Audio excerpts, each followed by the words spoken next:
By the middle of the 1860s, most burial grounds in Belfast were at bursting point. These included such places as Friars Bush, run by the Catholic Church, the Methodist burial ground on the Newton Arch Road, the Shankill Graveyard, and not forgetting Clifton Street, run by the Belfast Charitable Society. And the resulting pressure forced the Belfast Corporation, a latter-day Belfast City Council, to open a new burial ground for all denominations. These included people of the Protestant faiths, Catholic, Jewish and Dissenter. The Belfast City Cemetery is a microcosm of Belfast life, with over 230,000 remains interred in its grounds. These include industrialists, pioneers of education, suffragettes, men and women of both world wars, victims of our turbulent past, victims of the Titanic, Gaeilgeoirs, poets, sports people, as well as the ordinary folk of Belfast, the fathers, the mothers, the brothers, the sisters, the cousins, and that old favourite granny. The Belfast City Cemetery reveals much about our social history, its citizens and the families that built Belfast. It also captures the diversity, the complexity and breadth of our society. The word cemetery, loosely translated from Greek, means sleeping place. And although people have been burying their dead for thousands and thousands of years, cemeteries, as we know them, are relatively a new thing. The first municipal cemetery to open anywhere in the world for all faiths and backgrounds was the open of Père Lachaise in Paris, France in 1804. Well, you probably well know a number of famous people are buried there, such as Oscar Wilde, Jim Morrison, as well as hundreds of thousands of its Parisian citizens.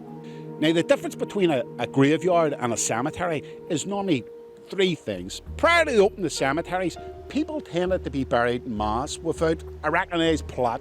Now, people can go along and purchase a grave plot and say, this is my turf, this is my kin, this is my clan, this is my story. It's also for hygienic and sanitation reasons, but above all else, it's for profit through the sale of graves. Now, with the opening of Père Lachaise in 1804, this spread a similar movement throughout the rest of Europe, Britain and Ireland, with the opening of Glasnevin in 1832. And by January 1867, the contract for the Belfast City Cemetery was awarded to a man called William Gay. And William Gay was an Englishman, and he tended to design cemeteries as amenities, such as parks and gardens. Belfast City Cemetery was no exception. He designed the roadwork in the shape of a bell, probably reference to the bell in Belfast. Today, the Belfast City Cemetery is divided into what is known as 4 administration blocks. These are known as the City, Glenalina, the Poor Ground, and also the Jewish burial ground as well. Belfast City Cemetery opened on Sunday, the 1st of August, 1869. And the first burial took place was on the 4th of August, 1869, a little girl by the name of Annie Collins. Now, directly inside the entrance to the Belfast City Cemetery, we have what is known as the Superintendent's house. It was completed in 1873, and it was designed by a man called John Lanyon. And John Lanyon was the son of Charles Lanyon. Along with another man by the name of William Lynn, they had an architect's firm called Lanyon, Lynn and Lanyon. And they designed a number of prominent landmarks that we still see in Belfast today, such as the Crumlin Road Courthouse and the Crumlin Road Jail. Completed in the 1840s, the Crumlin Road Jail over the years had tens of thousands of prisoners went through its gates, especially from our turbulent past, Republican prisoners, loyalists, women and children, suffragettes, and a number of former prisoners were the likes of Bobby Sands, Ian Paisley, Mark McGuinness and also David Irvine as well. Lanyon, Lynn and Lanyon, also designed as built in here. It's called the Custom House, designed in the Italian Palazzo style. It was completed in 1857. And outside it, we have old speaker steps.